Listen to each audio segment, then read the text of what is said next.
All right, welcome back, everybody. It's now 7 minutes after 9 o'clock. Hey, it is always better to buy your food when it's been grown locally. And this morning, we're going to be talking about a couple of places you can go to get that locally grown food, plus learn a new recipe you can make once you've purchased all those fresh ingredients. Now, Nina Kaysen is here in our kitchen this morning about to show us her recipe for shepherd's pie. So, Nina, thanks. First off, thanks for coming in. Nice to Farm Sweet Farm, you guys are up in Coweta.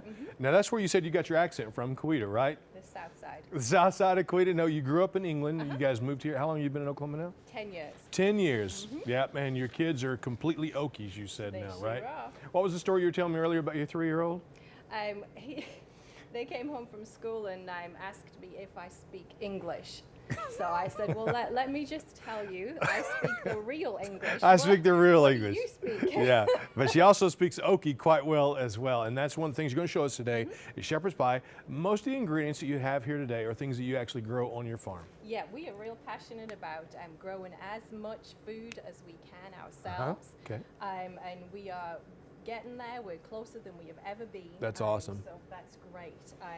What we're starting with this morning is I have browned some beef, and I did not grow the cow. This is from Wagon Creek Creamery.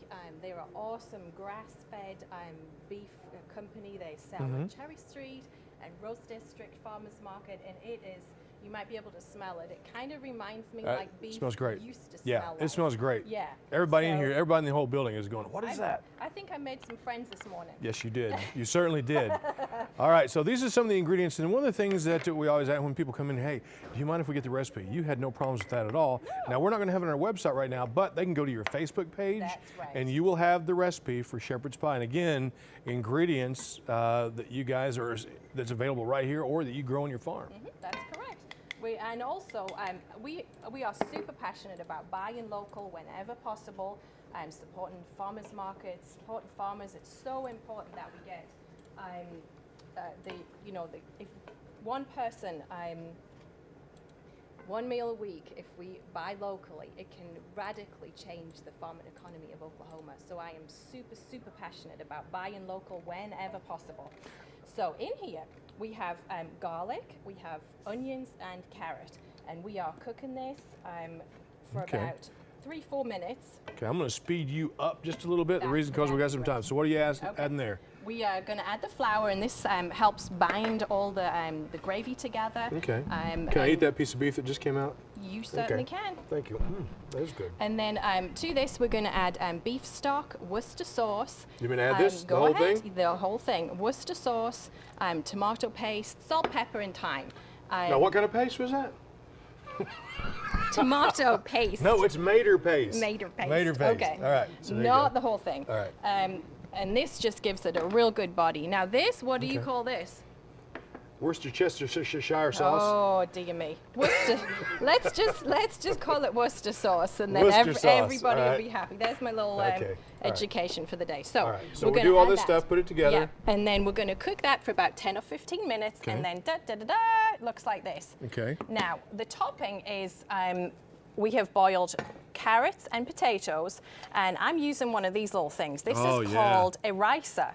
And the way it just comes out so fluffy, you really does, don't need yeah. a lot of butter, if any. And we're you just gotta going to have add a butter. little bit of, goat's milk. I started saying, and you guys have meat goats, you have the milk goats, obviously. So those are all things you have on your farm. You were telling me too that folks want to come out and take a tour. They can do that. We're going to give your Facebook page information in just a few moments. Yeah, so see how creamy that is with just a little bit of milk. All right.